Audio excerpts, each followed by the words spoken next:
पूरी दुनिया को पता होना चाहिए कि भारत में क्या हो रहा है। पूरी दुनिया को पता होना चाहिए कि भारत के कश्मीर में क्या हो रहा है। भारत के कश्मीर को लेकर प्रोपोगेंडा फैलाने वालों को अब जोरदार तमाचा लगने वाला है, क्योंकि भारत में अब बच्चा बच्चा वही पढ़ेगा जो सच है।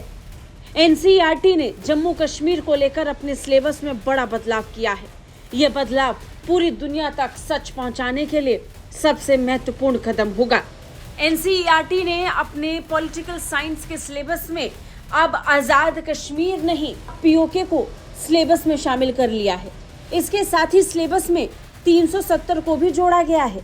कक्षा 12वीं की एनसीईआरटी राजनीतिक विज्ञान यानी पॉलिटिकल साइंस के सिलेबस में अंतिम बदलावों में देखा गया कि आज़ाद कश्मीर का संदर्भ अब हटा दिया गया है और चीनी आक्रमण को जोड़ दिया गया है।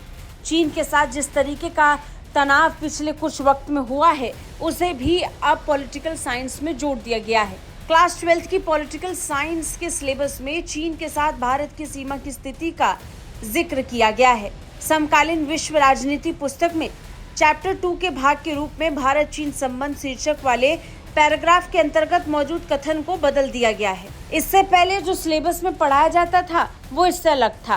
पहले सिलेबस में पैराग्राफ में लिखा था, हालांकि दोनों देशों के बीच सीमा विवाद पर सैन्य संघर्ष ने उस उम्मीद को खत्म कर दिया है। इस वाक्य को बदल दिया गया है और इसे अब किया गया है, हालांकि भारतीय सीमा पर चीनी आक्रमण ने उस उम्मीद को खत्म कर दिया है। यानी यहाँ पर चीनी आक्रमण का उल्लेख किया गया है।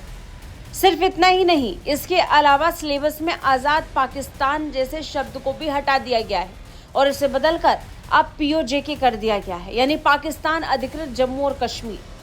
पॉलिटिकल साइंस की किताब में एक पैराग्राफ में लिखा गया था कि भारत का दावा है कि ये क्षेत्र अवैध कब्जे में है। पाकिस्तान इस क्षेत्र को आज़ाद पाकिस्तान के रूप में बताता है। लेकिन अब एनसीईआरटी ने अपने सिलेबस में इस पैराग्राफ को बदल दिया और इसे बदल कर दिया है, ये भारतीय क्षेत्र है जो पाकिस्तान के अवैध कब्जे में है, जिसे पाकिस्तान अधिकृत जम्मू कश्मीर कहा जाता है। इसी तरह एनसीईआरटी ने 370 को लेकर के भी बदलाव किए हैं। 370 का उल्लेख अब सिलेबस के पेज नंबर 132 पे किया गया है। इसमें कहा गया है कि जहां अधिकांश राज्यों के पास समान शक्तियां हैं, वहीं जम्मू कश्मीर और पूर्वोत्तर के राज्य जैसे कुछ राज्यों के लिए विशेष प्रावधान है। यहाँ बदल कर दिया गया है कि जहां अधिकांश राज्यों के पास समान शक्तियां हैं, वहीं जम्मू और कश्मीर पूर्वोत्तर के राज्य जैसे राज्यों के लिए विशेष प्रावधान है। हालांकि अनुच्छेद 370 जिसमें जम्मू कश्मीर के लिए विशेष प्रावधान है, उसे अगस्त 2019 में निरस्त कर दिया गया है। यानी अब भारत में स्टूडेंट्स के लिए नए बदलावों को स्वीकार कर रही है। सिलेबस बता रहा है कि अब इस देश में आज़ाद कश्मीर नहीं, बल्कि सिर्फ पाकिस्तान ऑक्यूपाइड जम्मू कश्मीर की बात होगी। भारत चीन के बीच विवाद नहीं, बल्कि चीनी आक्रमण का जिक्र होगा और इसके साथ ही स्पेशल स्टेटस नहीं, बल्कि 370 के 2019 में खत्म होने का जिक्र होगा। ब्यूरो रिपोर्ट, भारत तक।